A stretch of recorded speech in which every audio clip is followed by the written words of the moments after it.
If you often lose control of your emotions, the little things in life can make you angry, complaining, and even falling into deep emotional conflict. That says your personality base color must be unsafe. Your people are insecure about things. Emotions are always easily influenced by changes in the outside world. Psychologists refer to this state as emotion regulation disorder. When external stimuli exceed your tolerance, your brain initiates a stress response.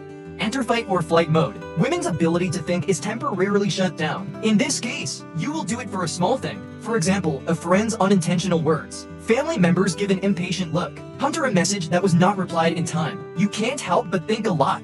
Even an instant emotional breakdown. You may know you're overreacting, but when it comes to emotions, you have no control over yourself. In fact, emotional stability is never innate. It's a learned ability. People who are truly emotionally stable are not emotionless. They know how to manage their emotions. Easily influenced by the outside world, they have self-regulation, ability to focus on problem solving, rather than emotional catharsis. It's emotionally stable. Can you really practice it deliberately? And the answer is yes. Why are you always prone to losing your temper? First, we need to know the root cause of emotional loss often stems from childhood insecurities. If a person is often denied as a child in an environment that is ignored and criticized, then it's easy for him to be defensive about the outside world when he grows up. Be prepared to encounter a little bit of trouble. You fall into protective mode. Some people choose to be angry. Some people will choose to escape. Some people just complain. Sell funnies. Like when I was a child, you may always be criticized by your parents for being so stupid. Why did you do it wrong again? Your emotions are never allowed to be expressed. Even a little bit of vulnerability every time. You will be reprimanded. Don't be hypocritical. So you learn to suppress your true feelings. But emotions don't just disappear.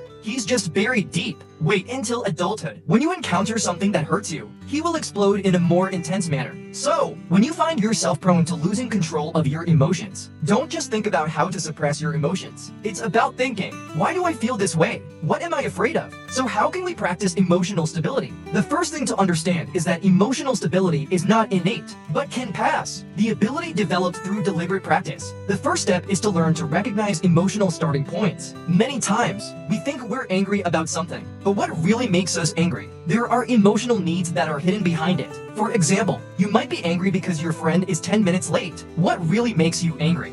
It could be a deep sense of being unappreciated. You may be canceled because your lover did not reply in time. Anxiety. But what really makes you anxious? Perhaps you are afraid of being ignored. Fear of relationship weakening. So every time you get emotional, ask yourself a question about this. Is it really worth my anger? Or did he trigger a deeper fear in me? The second step is to practice thinking differently. Emotionally unstable person. There is often one thing in common that is easy to get to the point. They always have it to interpret things in the worst possible way. Take it all on yourself. For example, the friend didn't reply to your message. You will feel, did I make him unhappy? The boss looks bad. Do you think I'm not doing a good job? Lovers don't respond to your needs immediately. Do you think he doesn't love me anymore? But actually, many things are not what you think. Friends may just be too busy. The boss may just be in a bad mood. Lovers may just not see the message. Third, learn to be self-aware. Many people are emotionally unstable because of their emotions towards themselves. I was completely unaware. They just feel the anger, anxious and sad. But I don't know myself.